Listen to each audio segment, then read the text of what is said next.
আমরা শুধু চাই যে আমার পরের জেনারেশন যেন সুখে থাকে, এটা থাকে ওটা থাকে। আরে বাবা, পয়সা নিয়ে শুধু সুখে থাকবে?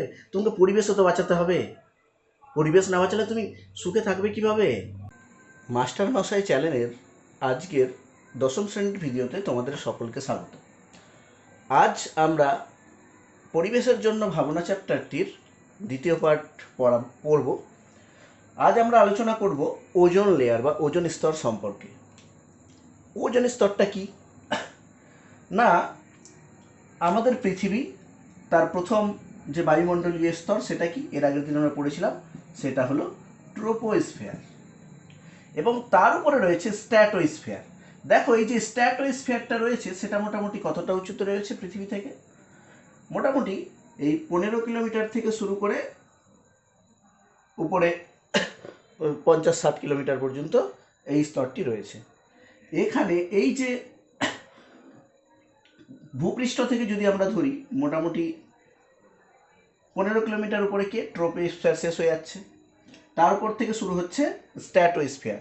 এই স্ট্র্যাটোস্ফিয়ারের অর্থাৎ এই 15-20 কিলোমিটার থেকে নিয়ে মোটামুটি আরও উপরে চলে যাও 30-35 কিলোমিটার বা 40 কিলোমিটার পর্যন্ত এই যে বায়ুমণ্ডলীয় স্তরটি, এখানে একটি বিশেষ গ্যাস দ্বারা এই স্তরটি গঠিত। যে গ্যাসটির নাম হলো ওজোন গ্যাস। ওজোন গ্যাস কথাটার মানে হলো, এর সংকেত হলো কি O3। এটা অক্সিজেন দিয়েই তৈরি হয়েছে, অর্থাৎ অক্সিজেনের পরমাণু দিয়েই তৈরি হয়েছে। তাহলে এই স্তরটা সম্পর্কে আমরা আজকে আলোচনা করব।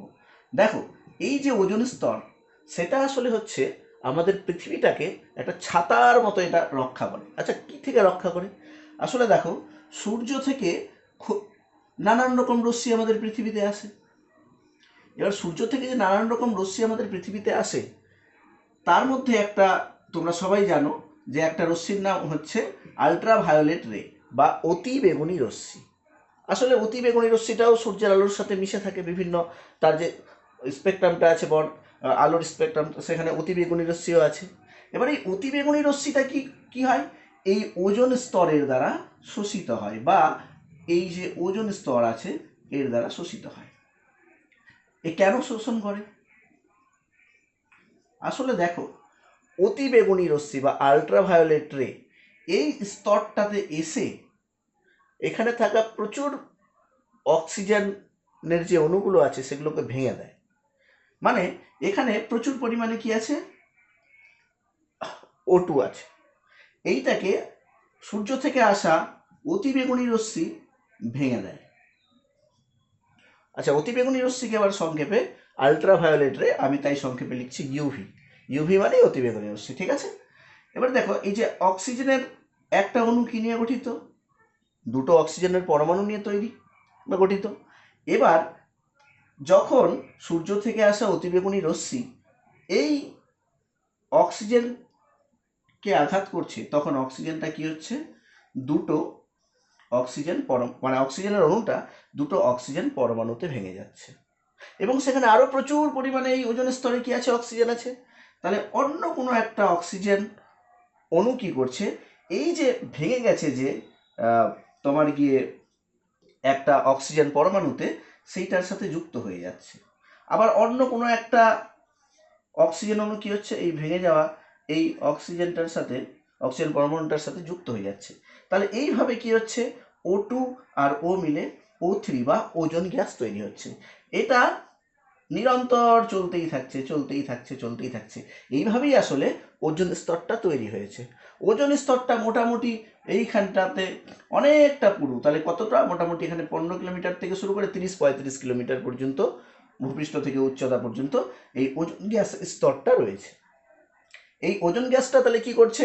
আমাদের সূর্য থেকে আসা ক্ষতিকারক অতিবেগুনি রশ্মির হাত থেকে, আমার সূর্য থেকে যেটা যদি সরাসরি পৃথিবীতে এসে পড়তো, তাহলে আমাদের পৃথিবীর খুব ক্ষতি হতো। মানে ক্ষতি হতো অর্থাৎ কি? আমাদের জীবজগতের ক্ষতি হতো, পৃথিবীর উষ্ণতার বিভিন্ন রকমের তারতম্য হতো। সেই ক্ষতিগুলোর হাত থেকে বাঁচাইকে এই ওজোন স্তর। তোমরা মনে রাখবে। আরেকটা জিনিস মনে রাখবে, যে এই যে ওজোন স্তর আছে, এই ওজোন স্তরের যে ঘনত্ব, মানে ওজোন স্তর যত ঘন হবে আমাদের পৃথিবীটা তত ওই ক্ষতিকারক আলোগুলোর হাত থেকে বাঁচবে। তাহলে এই যে ওজোন স্তর রয়েছে, এই ওজোন স্তরের যে এই যে ওজোন লেয়ারটা, তার ঘনত্ব মাপার একক কিন্তু ডবসন ইউনিট বা ডবসন একক। ডবসন এককে ওজোন স্তরের ঘনত্ব মাপা হয়। তোমরা এটা অবশ্যই মনে রাখবে, কেননা এটা পরীক্ষায় অনেক সময় আসে।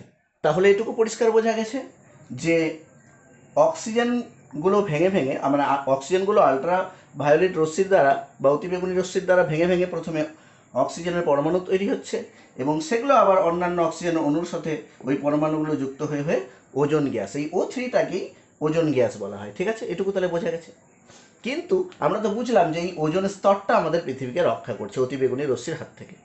আচ্ছা, কিন্তু বর্তমানে দেখা যাচ্ছে কি যে আমরা বিভিন্ন কারণে, মনুষ্য সৃষ্ট কারণ, কিছু কিছু প্রাকৃতিক কারণ, মানে আমরা মানুষের দ্বারা সৃষ্টি কারণ, কিছু কিছু প্রাকৃতিক কারণে কিন্তু এই ওজোন স্তরটা আস্তে আস্তে আস্তে আস্তে নিজের যে ওর যে ঘনত্ব, ওর যে পুরুত্ব, সেটা কিন্তু হারিয়ে ফেলছে।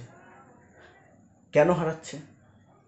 দেখো, আসলে আমাদের মানুষের এমন কিছু কিছু কাণ্ডকর কারখানা আছে যেগুলো আমরা প্রত্যেকেই, অনেকেই জেনে করছি, অনেকে না জেনে করছি, অনেকে আবার পরিবেশের জন্য সচেতন, মানে পরিবেশের সম্পর্কে সচেতন নই আমরা বলেও করছি, আবার আমাদের উন্নয়নের জন্য এইটার অনেক সময় দরকার হয়ে পড়ছে।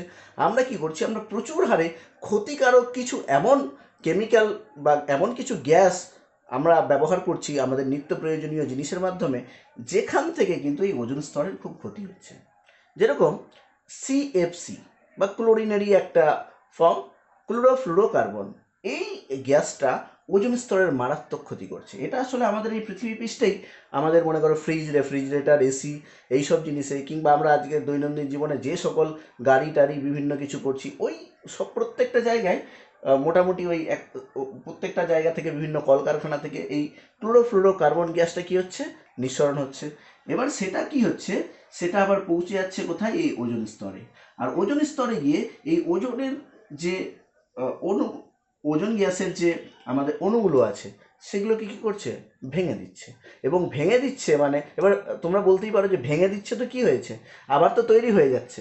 দেখো, এই যে আমরা বললাম যে O2কে ইউভি বা আলট্রাভায়োলেট রশ্মি ভেঙে দিয়ে তোমার কি তৈরি করছে, ও আর ও তৈরি করছে, মানে দুটো অক্সিজেন একটা পরমাণু তৈরি করছে। কিন্তু এক্ষেত্রে কি হচ্ছে, যদি CFC গ্যাসগুলোর দ্বারা বা ক্লোরোফ্লুরোকার্বনের কোনো যৌগের দ্বারা এই ওজোন স্তরটা ক্ষয় হয় না, তাহলে আর আলট্রাভায়োলেট রশ্মি এই ভেঙে ভেঙেও কিছু করতে পারবে না। তার মানে এমন একটা ক্লোরিন পরমাণু, সেটা আমি দেখাবো একটু পরেই, যে ওই ক্লোরিনের পরমাণু, মানে CFC গ্যাস তো ক্লোরিনযুক্ত যৌগ, সেই যৌগটা কি করছে, সেই যৌগটা এই ওজোন স্তরের অক্সিজেনগুলোর সাথে নিজে নিজেই বন্ড তৈরি করে নিচ্ছে, আর নিজে নিজে বন্ড তৈরি করে ওকে আর O3-তে পরিণত হতে দিচ্ছে না।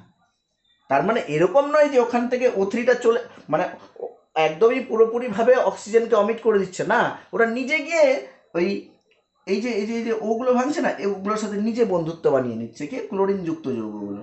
এবার ওই ক্লোরিনযুক্ত যে, মানে ক্লোরিনযুক্ত যে CFC গ্যাসের যে যৌগ, ক্লোরিনযুক্ত সক্রিয় ক্লোরিন পরমাণুগুলো কী করছে, ওই অক্সিজেনগুলোর সাথে নিজে বন্ডিং করে নিচ্ছে।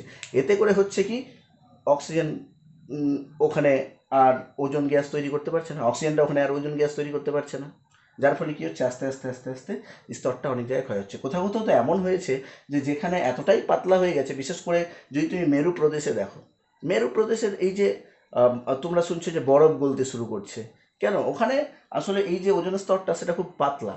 ওইখানে গিয়ে গিয়ে ওজন ওজন স্তরে কী করছে, ওজন স্তরের ক্ষতি করে করে এই ওজন স্তরটাকে পাতলা করে দিচ্ছে। তাহলে মনে রাখবে, এইরকম যদি কখনো হয় যে ওজন স্তর পাতলা হয়ে যায়, তাহলে হবেটা কি, ওই ক্ষতিকারক অতিবেগুনি রশ্মি পৃথিবীর মধ্যে ঢুকে পড়বে। এবার বলে পৃথিবীর মধ্যে ঢুকে পড়লে আমাদের ক্ষতি কী হবে, ভালোই তো, ঢুকুক না। দেখো, যদি ক্ষতিকারক আলট্রাভায়োলেট রে বা অতিবেগুনি রশ্মি আমাদের পৃথিবী পৃষ্ঠে এসে পৌঁছায়, তাহলে আমাদের সবারই ক্ষতি। আমাদের চোখের ক্ষতি, আমাদের স্কিনের ক্ষতি, গাছপালাদের ক্ষতি, জলে বসবাসকারী বিভিন্ন যে তোমার গিয়ে মানে বিভিন্ন ধরনের শ্যাওলা আছে, ব্যাকটেরিয়া আছে, মানে পুরো প্রাণী জগতেরই ক্ষতি। কেননা এই অতিবেগুনি রশ্মি কিন্তু আমাদের শরীরকে বিভিন্নভাবে আক্রান্ত করে। এর জন্য আমাদের স্কিন ক্যান্সার, চোখের বিভিন্ন ধরনের, দেখবে এখনকার দিনে ছানি পড়ার যে প্রভাবটা সেটা বেড়ে গেছে, একটু বয়স হলেই চোখে ছানি পড়ে যাচ্ছে, ওই ছানি পরিষ্কার করতে হচ্ছে আবার গিয়ে গিয়ে। তাহলে এই ধরনের জিনিসগুলো বেশি হবে। তাহলে এই যে আমাদের মনুষ্য সৃষ্ট বিভিন্ন কারণে এই ওজোন স্তরটা যে ক্ষতিগ্রস্ত হচ্ছে বা পাতলা হয়ে যাচ্ছে, যার জন্য কি হচ্ছে, ওজোন স্তরের যেই জায়গাটাতে পাতলা হয়ে যাচ্ছে, আমরা সেই জায়গাটাকেই বলবো কি, ওজন ও গহ্বর সৃষ্টি হচ্ছে। মানে ওখানে ওজন স্তরটা পাতলা হয়ে গেল, মানে কি, মানে ওখানে ওজন গহ্বরের সৃষ্টি হচ্ছে। ওইখান দিয়ে কি হচ্ছে, মানে এই যে মনে করো ওজন স্তর, এখানে একটা ওজন গহ্বরের তৈরি হলো। এইরকমভাবে কিন্তু একদম ফুটো হয় না, আসলে কমে যায় ওখানে ওজন স্তরের ঘনত্বটা, যার জন্য ওদিক দিয়ে মানে ওই গহ্বরের মধ্য দিয়ে কি হয়, আলট্রা ভায়োলেট রেটা পৃথিবীতে এসে পৌঁছায়, এবং যেটা আমাদের কিন্তু খুব ক্ষতি করে। ঠিক আছে, তাহলে এখন আমরা জানবো কি, যে না এই ওজন স্তরের ক্ষতিটা কিভাবে হচ্ছে। তাহলে এখন আমরা আলোচনা করব যে এই যে ওজনের স্তরটা, সেই স্তরটা আসলে বিভিন্ন গ্যাসের দ্বারা কিভাবে ক্ষতিগ্রস্ত হচ্ছে। তো প্রথমেই আমরা আলোচনা করব যে সিএফসি গ্যাস বা যেগুলো ক্লোরিন গ্যাসের যৌগ আছে সেগুলোর দ্বারা কিভাবে এটা ক্ষতিগ্রস্ত হচ্ছে। দেখো, ক্লোরিনের সিএফসি গ্যাসকে কি করছে, ওই ওজন স্তরে যখনই গিয়ে পৌঁছাচ্ছে সিএফসি গ্যাসটা, তখনই সে কি করছে, আল্ট্রাভায়োলেট রে বা অতিবেগুনি রশ্মিটা শোষণ করছে, আর শোষণ করে সক্রিয় ক্লোরিন পরমাণুকে রিলিজ করছে। যখনই সিএফসি গ্যাসটা আল্ট্রাভায়োলেট রশ্মি শোষণ করছে বা অতিবেগুনি রশ্মিকে শোষণ করছে, সেখান থেকে কি হচ্ছে, এখানে আচ্ছা ক্লোরিনের পাশে দেখো একটা আমি চিহ্ন দিয়েছি, আসলে ওটা সক্রিয় ক্লোরিন পরমাণু বোঝানোর জন্য আমি গোল চিহ্নটা ব্যবহার করেছি। অনেক ক্ষেত্রে দেখবে বইয়ে সক্রিয় কথাটাই লেখা আছে, তো কোনো ব্যাপার না, ওটা ধরে না, ওটা সক্রিয় ক্লোরিন পরমাণু।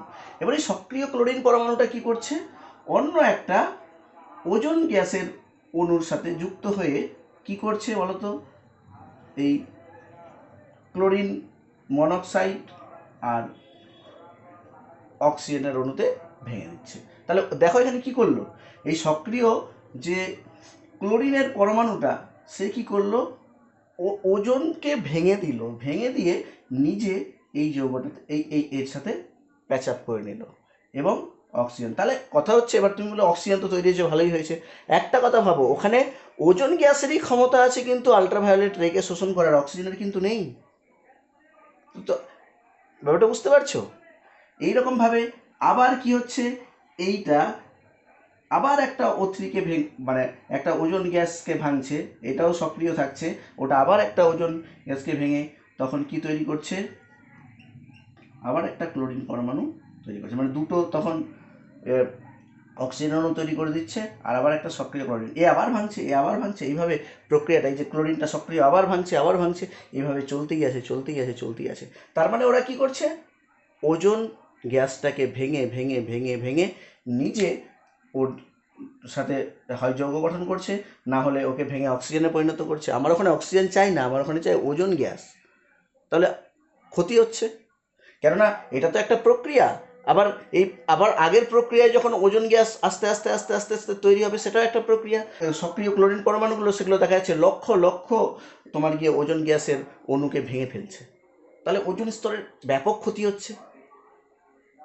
ঠিক আছে, বোঝা গেছে? দেখো, এই যে স্ট্র্যাটোস্ফিয়ার দিয়ে দ্রুতগামী প্লেন, জেট প্লেন, তারপরে তোমার গিয়ে এরোপ্লেন বা সুপারসনিক প্লেন, এই সব যে যখন যায়, তখন ওখানে প্রচুর পরিমাণে কি করে, নাইট্রিক অক্সাইড বেরোয়। নাইট্রোজেনের একটা যৌগ, এটা একটা, ওটা প্রচুর ওই ওজন স্তরের মধ্যে নির্গত হয়। এবার ওইটাও কিন্তু ওজন স্তরকে খুব ক্ষতি করে। দেখো ওইটা কি করে, ওটা ওজনের সাথে বিক্রিয়া করে নাইট্রোজেনের দুটো আলাদা, একটা নাইট্রোজেনের যৌগ এবং তার সাথে একটা অক্সিজেন পরমাণু, নাইট্রোজেন ডাইঅক্সাইড আর অক্সিজেন প্রডিউস করে। আবার কি করে, ওই নাইট্রোজেন ডাইঅক্সাইডটা আবার অন্যান্য অক্সিজেন পরমাণুর সাথে যুক্ত হয়ে কি করে, আবার নাইট্রিক অক্সাইড আর অক্সিজেনের অণু তৈরি করে। তাহলে এইভাবে কি করে, এটা আবার নতুন করে একটা অন্য O3কে বা অন্য একটা ওজন গ্যাসের অণুকে ভাঙবে, ভেঙে আবার কি তৈরি করবে, আবার এই যে এটা নাইট্রোজেন ডাইঅক্সাইড আর অক্সিজেন তৈরি করবে। এটা চলতেই থাকবে চলতেই থাকবে। এখান থেকে আবার ওটা নাইট্রোজেন ডাইঅক্সাইডটা অন্য একটা আবার অক্সিজেন পরমাণুর সাথে মিলিত হয়ে আবার নাইট্রিক অক্সাইড আর O2 তৈরি করবে। এইভাবে কি হচ্ছে দেখো, এই বারবার নাইট্রিক অক্সাইড তৈরি হচ্ছে আর ওজনগুলোকে ভেঙে ভেঙে অক্সিজেন তৈরি করে দিচ্ছে। এভাবে এটা চলতেই থাকবে চলতেই থাকবে চলতেই থাকবে। তাহলে এর দ্বারাও কিন্তু ওজন স্তর ভীষণভাবে ক্ষতিগ্রস্ত হচ্ছে। এবার কথা হলো যে এই যে ওজন স্তর আমাদের ভীষণভাবে ক্ষতিগ্রস্ত হলো, তাহলে ওজোন স্তর ভীষণভাবে ক্ষতিগ্রস্ত হওয়ার ফলে ক্ষতিকার, ক্ষতি সমস্ত জীবজগতের, ক্ষতি সমস্ত প্রাণীকুলের, এটা মনে রাখবে। দেখো এই ওজোন স্তর আস্তে আস্তে পাতলা হয়ে যাচ্ছে। জেনে রাখবে এখনো পর্যন্ত প্রায় মোট যে ওজোন স্তর ছিল তার মোটামুটি 4% কিন্তু ক্ষয় হয়ে গেছে। এখন আমরা আলোচনা করব আমাদের নেক্সট টপিক গ্লোবাল ওয়ার্মিং বা বিশ্ব উষ্ণায়নের ব্যাপারে। তোমরা এই টপিকটার সাথে প্রত্যেকে পরিচিত। বিশ্ব উষ্ণায়ন, বিশ্ব উষ্ণায়ন মানে কি? বিভিন্ন কারণে আমাদের পৃথিবীর তাপমাত্রা কিন্তু দিন দিন বেড়ে চলেছে। এবার এই যে পৃথিবীর তাপমাত্রা দিন দিন বেড়ে চলেছে, এর ফলে কি হচ্ছে? আমাদের অনেক রকম ক্ষতি হচ্ছে। আমাদের জলবায়ুর পরিবর্তন হচ্ছে, আমাদের তোমার গিয়ে মেরু প্রদেশের যে বরফগুলো আছে সেগুলো গলছে, সমুদ্র স্তরের উচ্চতা বেড়ে যাচ্ছে, ঠিকঠাকভাবে কৃষিকাজ বলো, অন্যান্য আবহাওয়ার অন্যান্য উপাদানগুলোর উপর বলো, প্রত্যেকের এবং মানুষের জীবনে কিন্তু এটার ব্যাপকভাবে প্রভাব পড়ছে। বিশেষত যদি দেখা যায় যে প্রতি বছর কিন্তু আমাদের যে পৃথিবীর যে তাপমাত্রা সেটা আস্তে আস্তে ইনক্রিজ করছে, গড় তাপমাত্রাটা বাড়ছে। তাহলে একদিন এরকম যদি আস্তে আস্তে আস্তে বাড়তে থাকে তাহলে কি হবে? তাহলে বুঝতেই পারছো অদূর ভবিষ্যতে কিন্তু আমাদের পৃথিবীটা বেশি আরও উষ্ণ হয়ে যাবে। এটা কিন্তু গোটা বিশ্বের কাছে একটা বড় চ্যালেঞ্জ যে পৃথিবী আস্তে আস্তে উষ্ণ হচ্ছে, এবং উষ্ণ হচ্ছে আমাদেরই কারণে বলতে গেলে। দেখো আমরা মানুষেরা কি করছি? প্রচুর পরিমাণে তোমার গিয়ে গাছ কেটে ফেলছি, প্রচুর পরিমাণে যানবাহন ব্যবহার করছি, কলকারখানার ধোঁয়া, এটা ওটা, কার্বন নিঃসরণ আজকে প্রচুর বেড়ে গেছে। আমাদের বিশেষ করে উন্নয়নশীল দেশই হোক আর উন্নত দেশই হোক, প্রত্যেকে নিজের উন্নতির জন্য পৃথিবীটাকে ধ্বংস করে দেওয়ার জন্য কি করছে? প্রচুর পরিমাণে কলকারখানা, ইন্ডাস্ট্রি এইসবের চলছে, এগুলোতে লাগামহীনভাবে এগুলোর ব্যবহার হচ্ছে। তোমরা তোমাদের এলাকায়ও দেখেছো যে কীভাবে বিভিন্ন জায়গায় কোনো দরকার নেই আগুন লাগিয়ে ফেলছে, যেখানে সেখানে আগুন। প্রাকৃতিক কারণেও হচ্ছে না সেটা নয়, কিন্তু বেশিরভাগ কারণ কিন্তু মানুষের কারণ। তাহলে এই আজকে আমরা বুঝবো আমাদের নেক্সট টপিক গ্লোবাল ওয়ার্মিং। ঠিক আছে, দেখো গ্লোবাল ওয়ার্মিংটা আসলে কি? শুধু আমাদের কারণে। দেখো সূর্য থেকে যে আলোটা আমাদের পৃথিবীতে এসে পৌঁছাচ্ছে, সূর্য থেকে যে আলোটা আমাদের পৃথিবীতে এসে পৌঁছাচ্ছে, এই যে আমি মনে করো পৃথিবী পৃষ্ঠ আঁকলাম।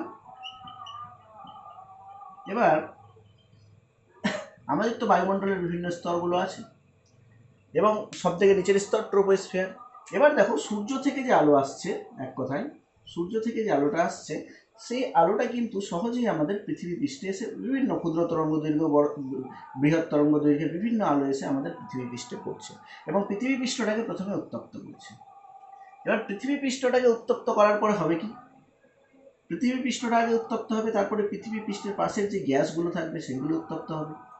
আসলে এইখান থেকে যে অবলোহিত বিভিন্ন রশ্মিগুলো আসে এবং পৃথিবীকে উত্তপ্ত করে, তারপরে আবার জেনে রাখবে যে পৃথিবীটাকে তো উত্তপ্ত করলো, পৃথিবী তো আস্তে আস্তে গোটা দিনের বেলা গরম হচ্ছে। আবার দিনেও হতে পারে, যে কোনো সময় হতে পারে যে সূর্য থেকে আসা যে আলোক রশ্মিগুলো পৃথিবী পৃষ্ঠে পৌঁছাচ্ছে, পড়ার পরে কিন্তু আবার প্রতিফলিত হয়ে বেশিরভাগ ইনফ্রারেড রে বা অবলোহিত রশ্মি রূপে সেগুলো আমাদের কিন্তু বায়ুমণ্ডল হয়ে পৃথিবীর বাইরে কিন্তু বেরিয়ে যাওয়ার কথা। কিন্তু দেখা যাচ্ছে কি, পৃথিবী পৃষ্ঠে আসলো, ক্ষুদ্র তরঙ্গ দৈর্ঘ্য বিভিন্ন আলোগুলো আসলো, এসে পৌঁছালো, কিন্তু যখন বেরোচ্ছে এই অবলোহিত রশ্মিগুলো বা ইনফ্রারেড রে রূপে যখন আবার পৃথিবী থেকে বেরিয়ে যাচ্ছে, তখন এই যে আমাদের বায়ুমণ্ডলে থাকা বিভিন্ন ক্ষতিকারক গ্যাস, যেমনি কার্বন ডাইঅক্সাইড, ক্লোরোফ্লোরোকার্বন, তারপরে তোমার গিয়ে জলীয় বাষ্প, এগুলো কি করছে? ওই যে গরমটা যেটা পৃথিবী থেকে বিকরিত হয়ে আবার পৃথিবী থেকে যেটা ব্যাক যাওয়ার কথা, যেটা চলে যাওয়ার কথা, অবলোহিত রশ্মি যেটা বায়ুমণ্ডলের বাইরে বেরিয়ে যাওয়ার কথা, ওটা বাইরে বেরিয়ে গেলে কী হবে? আবার কিন্তু পৃথিবীর পৃষ্ঠ, তার এলাকার বায়ুমণ্ডল কিন্তু শীতল হয়ে যাবে। কিন্তু হচ্ছে না কেন? কেননা ওই যে ভয়ঙ্কর ভয়ঙ্কর কার্বন ডাইঅক্সাইড, তারপরে CFC, তারপরে তোমার গিয়ে জলীয় বাষ্প, এই জিনিসের পরিমাণগুলো পৃথিবীতে যত বেড়ে যাচ্ছে, তারা কি করছে?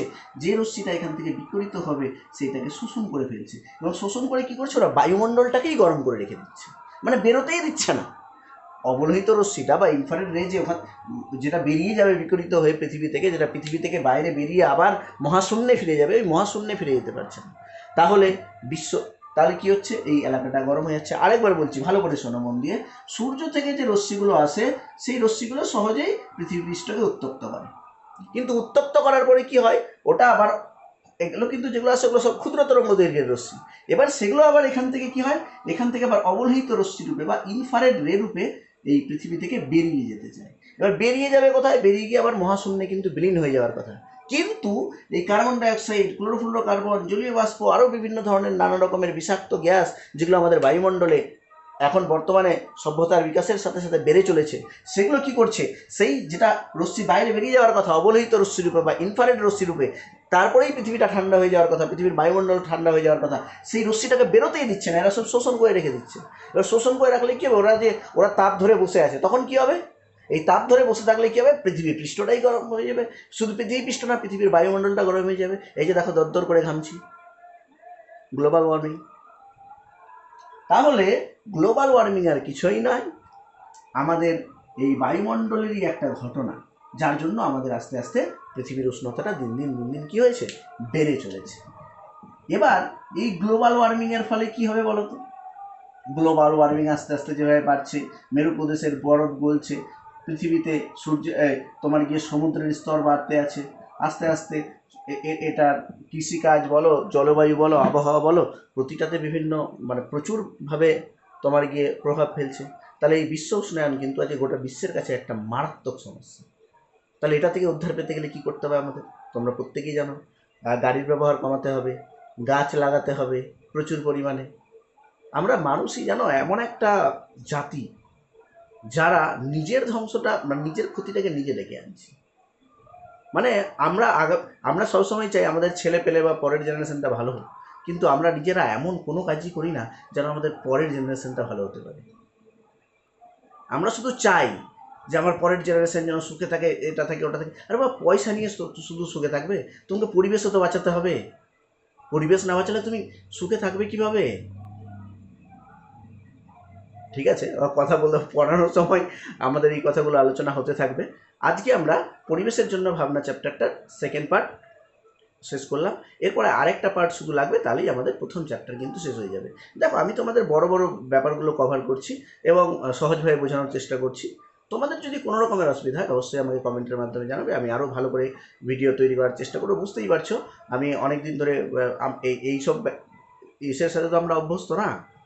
আমরা সবসময় পড়ানোর সাথে অভ্যস্ত, কিন্তু এইভাবে ক্যামেরার সামনে দাঁড়িয়ে কথা বলা বা ক্লাস করানো এটাতে অভ্যস্ত নয়। তবে আশা করছি তোমাদের জন্য সবই পারবো, কোনো জিনিসই আমাদের জন্য কঠিন নয়। দেখো, যত রকমেরই বাধা আসুক সেটাকে জয় করা যাবে, আর তোমাদের ভালোবাসা পেলে অবশ্যই সেটা জয় করতে পারবো।